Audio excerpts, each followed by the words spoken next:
I love tube amps, but here's the issue. That one behind me, the AC50, took a year before I could actually get it into the shop and get it fixed. By the time I got it fixed, it was quite expensive. It's great, it's going to be working for years, but here's the issue. The people that can fix these amps are aging. They're either boomers or Gen Xers. Some have retired, some are retiring now, and some will retire in the near future. But the real issue is that there's no one to replace them.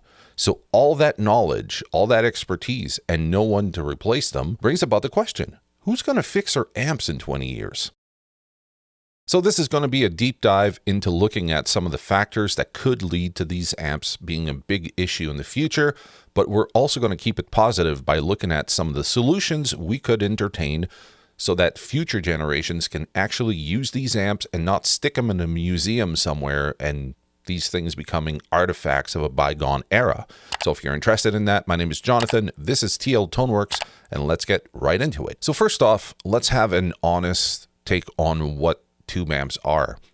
They are kind of a relic of a bygone era in the sense that everybody else has moved on from tubes. So tubes used to be a big deal prior to the 1960s, where radios used them, TVs used them, even the military used a lot of tubes. So everyone was relying on tubes. Solid state came around, and while guitar players bitched about it, the whole world moved on to solid state. For the most part, now everything is a hybrid of solid state and digital for just about everything, and we're still here rocking like it's 1952. The other thing we have to talk about is something that doesn't really reflect on us so much as for the people that are doing the repair, is there's fewer factories making really good and reliable products. There's fewer suppliers. We've seen some disappear completely off the map just because of political instability, or sometimes they disappear because there's a big sickness going around and it stalls things for years to come. There's the ever-increasing price of gas right now, which is affecting transport. So many things are exposing how fragile this whole industry is. So if no one wants to talk about it, how are we supposed to prepare for the future so we can keep enjoying the gear that we like? Obviously, modeling is great. I'm going to be talking about that towards the end of the video. But for right now, we have to look at how certain crises can really expose the issue that we are living through with gear, especially tube gear. It's an old technology. Everyone's moved on decades ago, and we're still relying on very few key people to make the stuff that we need, but they are at a risk of tariffs, gas prices going up, inflation, just like everybody else. So let's say you want to bring in your tube amp right now because it needs fixing. What does that look like currently? It looks like very few people that are capable of fixing your amps, and even fewer people that are super qualified to do it. That means if you need any mods or just your regular maintenance, the waiting list is long. My experience is that here in Edmonton, there's a few of them. If you go online, you look at what people are saying, there's only a handful of guys that are like super highly recommended. Others are okay for doing like regular stuff. But if you want like top-notch jobs, there's only a handful of people that are actually capable of doing it. I brought in the AC50, which when I got in Belgium, so I was in Belgium for 4 years, and I bought that over there, but it sounded like complete dog poo. It didn't sound right. Someone had modified the amp. I didn't know that. I looked in there, I didn't know what I was looking at, so when I brought it in to Chuck at C4, he was like, yeah, someone tampered with the amp and put the wrong values, that's why it doesn't sound great.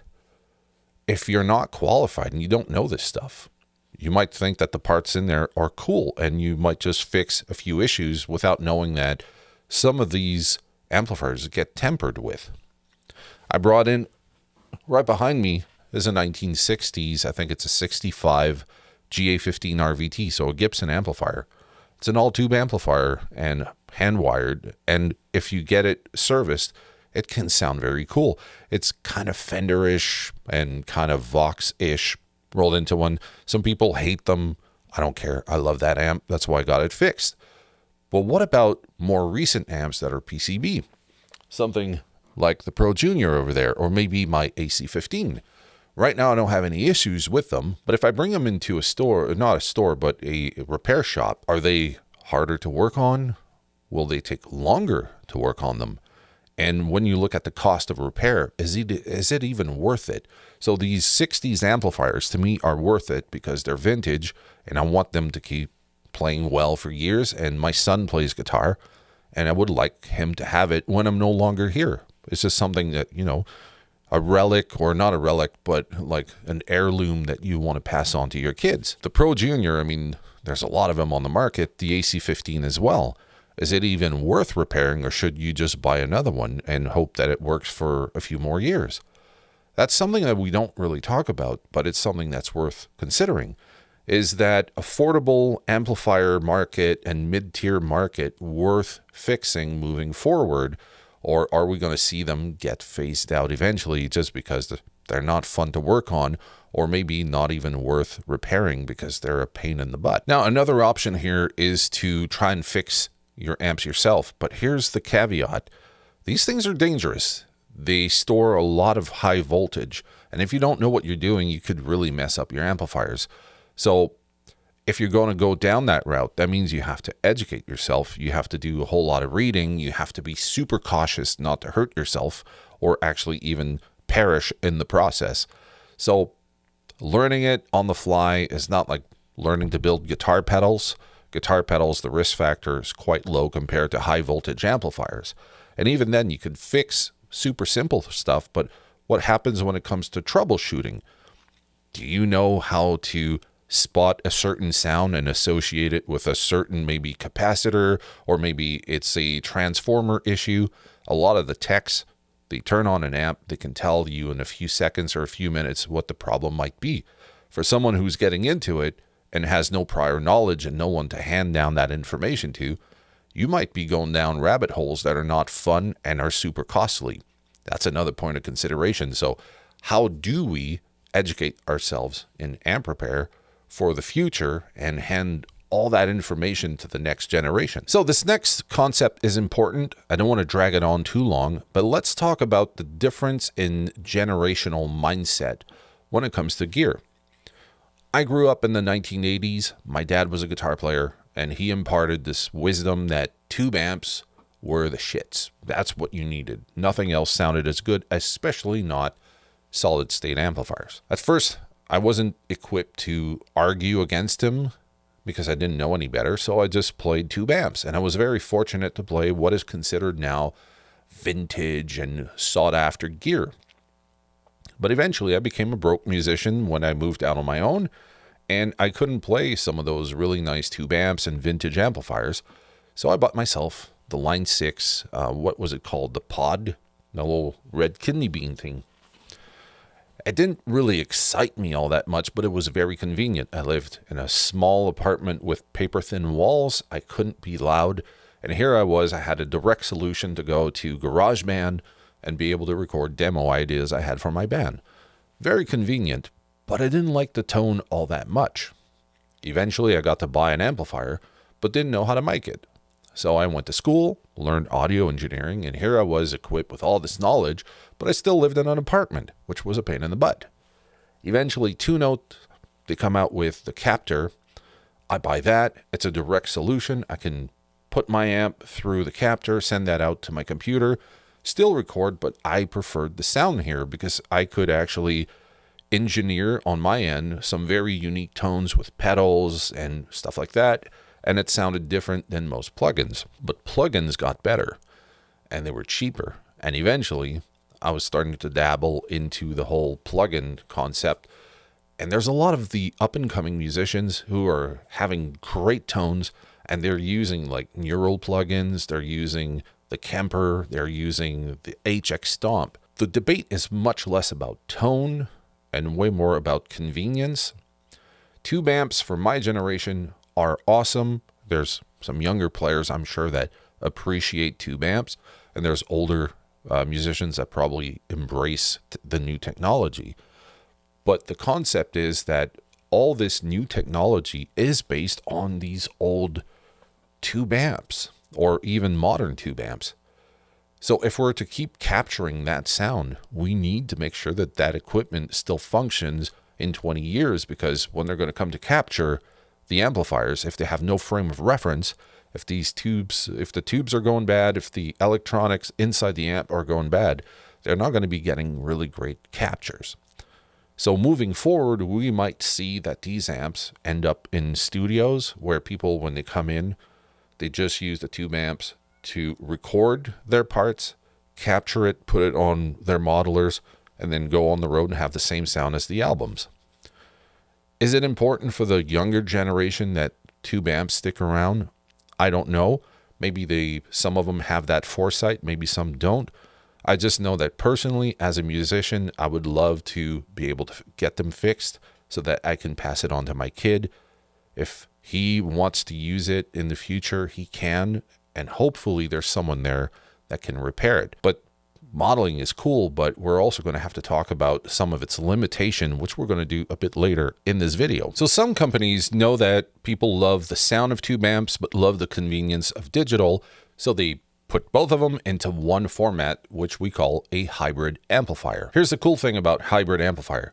They either have the solid state or tube section of one of the favorite amps that is out there, but they have this DSP or digital component to it for effects like delays and reverb, etc. Fast forward in 15 years, you come in with your hybrid amp and perhaps a mid-60s Fender amplifier. You put both on the amp tech's desk so that they can have a look at it. The 1960s amp most likely is going to be easier to service than your hybrid, because what if the hybrid has some kind of proprietary DSP chip in there that is no longer being made, hasn't been made in 15 years, super hard to find and costly. The hybrid amp is also probably going to be running on certain firmwares just to make sure that it's still debugged and fully functional. But in 15 years, the cables needed to connect your amp to a computer might not be available anymore. Those cables keep changing all the time, and the used ones are kind of hit or miss. There's also maybe some kind of issue with the software. You need to go into the software and do a deep dive to figure out what's going on. Same issue. Cables, the software might not be compatible with future computers. So those are things to think about. What if they have to change the entire PCB? Are they commonly available? Can they be easily found? And if they are easily found, how expensive are they? And then you have surface mount PCBs that are difficult to work on. Will someone in the future want to bother working on those kind of amplifiers? So if you really think about it, some of the modern amplifiers that are being built are kind of solving issues for right now, but what they're not really solving is how easily they are going to be fixed. So obsolescence is almost built into some of the newer technologies, which really sucks because it's that kind of thing that prevents guys like me from going all in on digital. More on that later. Now, everything I talked about is my perspective, the things I could come up with. I'm sure if we open this dialogue, which I hope happens here, you have maybe a different take on this. Maybe you've found solutions that are going to be so much smarter than everything I'm going to be talking about right now. Maybe there are concerns that I'm having right now that could be proven to be irrelevant in the future.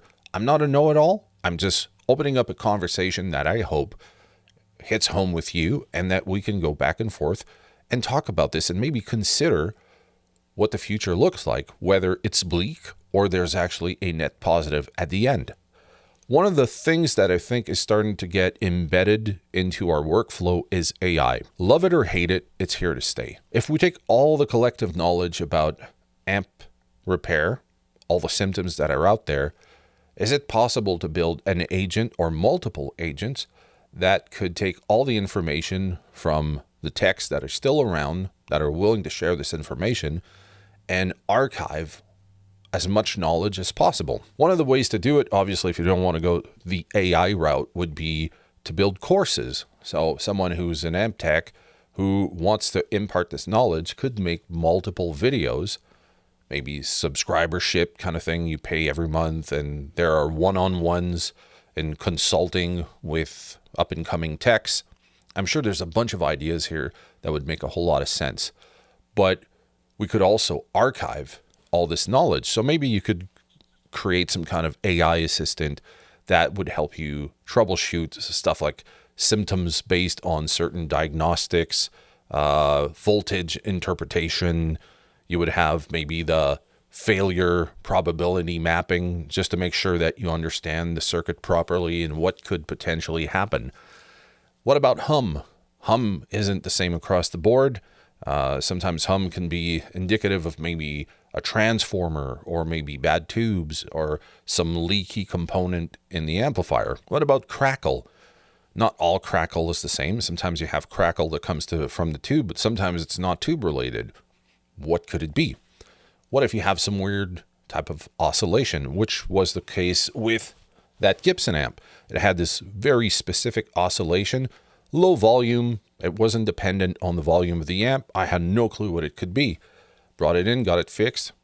The oscillation was gone. How about cold solder joints?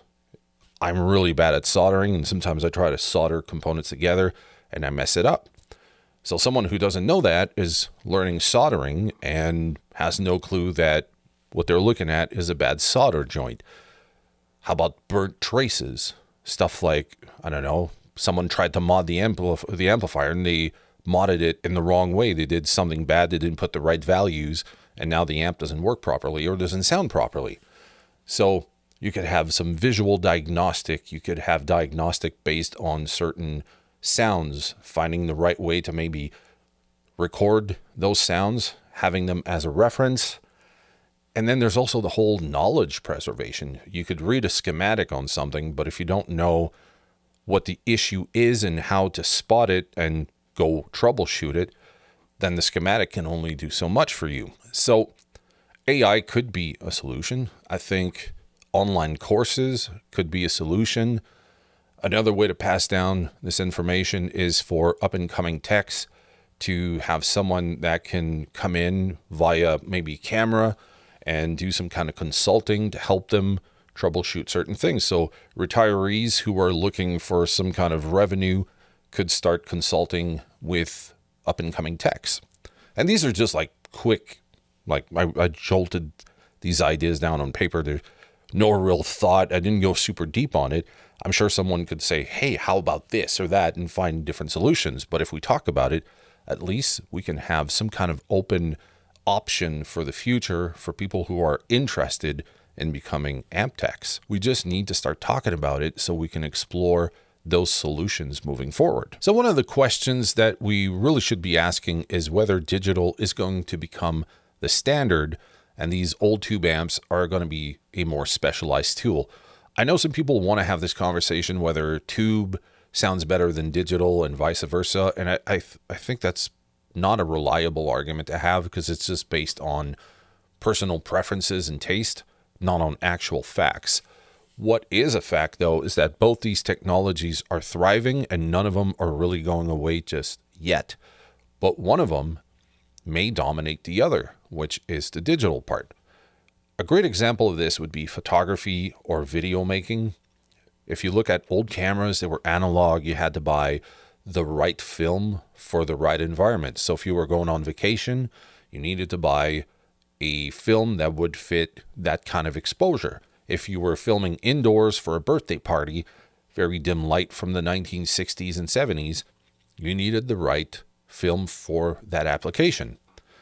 Meaning that it wasn't super versatile. You had to know the camera settings to get the right result. And oftentimes you would take the pictures and you had no clue what it looked like because there was no preview.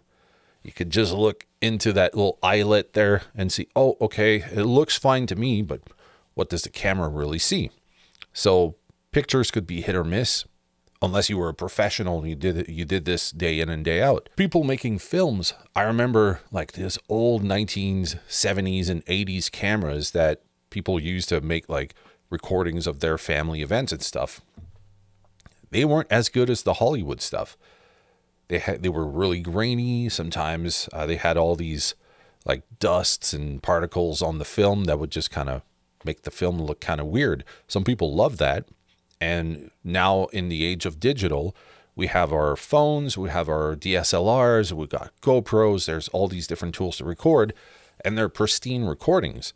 And people are adding all those little intricacies from the analog era back into post-production. So they want the film grain. They want that weird color with the yellows and the blues and stuff like that that are embedded in the film. They want some of those imperfections because digital is so pristine.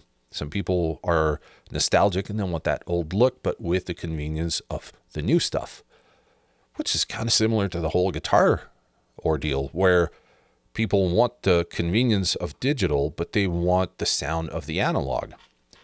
There might be some kind of way in the future for that to happen. We're already seeing it with stuff like the Kemper doing profiles of your actual rig. And obviously there's NAMM now that is free and people are using in more affordable modelers. So maybe in the future, a modeler will be the standard for most people because of the convenience and all the options. And we're going to see tube amps become a specialized tool. You still have people doing photography with old films. I'm sure there's other hobbies out there where people are still going analog just because it's fun. It requires the knowledge to be able to operate these kind of things. But once you know what you're doing, you can get some great photography, some great filmmaking. And perhaps that's what's going to happen with our tube amps in the future. But we need the people that can keep these in operation. We need the people that can maintain them and make sure that they're functioning properly moving forward. Whether digital outweighs the tonal benefits of tubes is not really part of the conversation I'm trying to have today, because I find that to be really a matter of taste.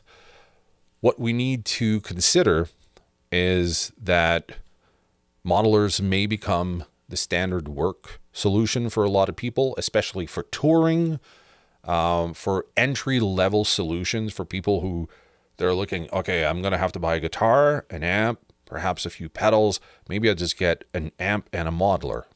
It's already becoming that for some people, but it may become even more prevalent in the future.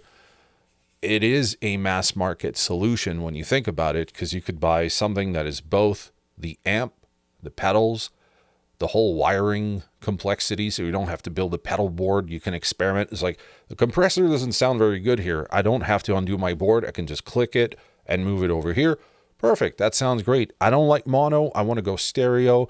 Maybe I want to have a mix of mono and stereo for whatever application, and you have very complex routing within your unit, which is super hard to do in the analog world. Not impossible, but you need to know what you're doing. Then, as I said, tube amps become a specialized product. Maybe it becomes a thing that everyone wants this, so some people are going to be making more and more digital products based around these kind of amplifiers. And it's probably just going to be enthusiasts who are going to be repairing these, collecting these in 20, 30 years from now.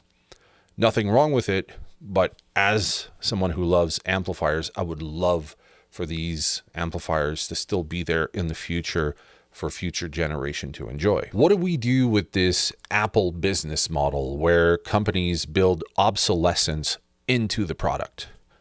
Personally, it's really what's holding me back from going with digital completely, because I hate putting money into something and a few years later it's irrelevant. The company doesn't even support it and there's no one to fix it. We're told that we have to take care of the environment. We're told that we have to do our own part, but companies are just building this into their business model and there's no other alternative.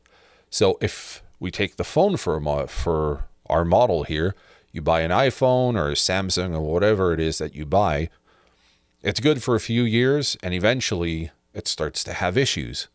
And by the time it's having issues, the option of getting it fixed is there to a certain degree, depending how long you've had the product. So at a certain point, you're going to find that maybe the cable doesn't work for your phone and you go to buy a new cable to charge it and there's no more of those cables. And if there are, they're super cheap and they're not super reliable. And eventually you're not going to be able to find them anymore. Maybe your phone has battery issues and you look at the battery and replacing it costs as much as the phone. Everything forces you to throw your purchase out the window and get something new to replace it. The options of really keeping it long term are not there. And there's a lot of companies that are building products with that in mind. They want you to buy this thing. It's good for 6, maybe 10 years. And eventually they just stop honoring the product. It just moved to something else. It's disposable to them. It isn't to you because you put your money into this and you really adopted it. But now they're no longer supporting it. So you're looking on forums. You're trying to find people who can fix it. And in the long run, that becomes a problem. And if everyone has that model, moving to digital means you're consuming a product that when it's no longer supported by the company and there's no one to fix it, it's paperweight. That's what it becomes. What happens when you update the firmware on your device and all of a sudden, bang, you're brick-walled. It doesn't do anything. You go on forums, on Facebook groups, you try to get in touch with the company. Everyone is offering some solutions and nothing works. And the company's like, man, it's really unfortunate. You bought it 7 years ago, but you didn't buy an extended warranty and your original warranty is out. It's out of our hands. We can refer you to maybe these companies and you try it and it's going to cost you a fortune to fix the issue with your device. How about the cables that are needed to connect your device to your computer? Is your computer too recent and now it can't really connect with the device you have? So you have to keep a really old computer at home just to be able to access parameters in your device. You have DSPs sometimes that maybe need to be replaced. Are they obsolete? You can't find them online? Or if you do, they cost a fortune. Companies repairing these products, where are those companies? Maybe they're in a different country, a different state. You need to ship it over there. You're on a waiting list for them to fix it. Kind of the future I'm projecting for tube amps, but right now. And sometimes the product become impossible to service. So let's say you have a device and accidentally you send phantom power to it and you fry the motherboard. Who fixes it? Will it cost as much to replace the motherboard as it would to buy a brand new unit? Those are things to consider with digital. So the danger of the shelf life of some of those products comes into your purchasing decision, right? You're like, okay, I'm buying this, but what if I buy it and next year the company comes out with a new unit and they're no longer honoring this old one? Another prime example of this is not that long ago, PlayStation went and said, we're no longer supporting the PS4. I have a PS4 and I have a PS5. That means that eventually they're going to do the same thing to the PS5 when they come out with the next model right after. So yeah, you can get 10 years out of it, maybe a bit longer, but you're not going to get 50, 60 years out of it like you would with a vintage amp like that one. Longevity is an issue. Now, if you don't mind buying something, having it crap out and just throwing it out and buying another one, that's fine. I'm personally not a fan of that, and it's one of the things really holding me back from going down this route. So to encapsulate this concept is, are we building the next generation of gear to last, or are we building a generation of disposable technology? So in the next episode, we're going to be talking about planned obsolescence. We're going to be talking about the move to digital. What's the current benefits of leaving the old tube amps behind and going full digital? What are the pros? What are the cons and the considerations for the future? Kind of the thing I've been talking about here in small part, but not entirely big picture kind of thing. Is it the move? And if it is the move to go fully digital, how can we ensure that these new devices are going to be there for another 50 years, much like these old amps? How do we make sure that they're serviceable, easy to fix, low cost, no issues with updates? How about we build a product that when it comes out, that's all you need? If you want to get the new cabs, if you want to get the new amps and the new microphone options, you can purchase them, but they're not a complete firmware update on your unit. They're just add-ons that you can either purchase or do without. The 1990s had some digital products. The early 2000s had digital products that didn't require updates. Do we really need these updates? How about you do quality assurance properly in-house before you send it out, instead of putting the quality assurance on the buyer so that they can report bugs to you, and then you fix the bugs later and send the firmware to fix the issues that should have been fixed from the get-go? We're going to be talking about that and more in the next episode. In the meantime, here's a video on screen that YouTube tells me you might enjoy. Click on that one, and I'm going to see you in the next one. Cheers.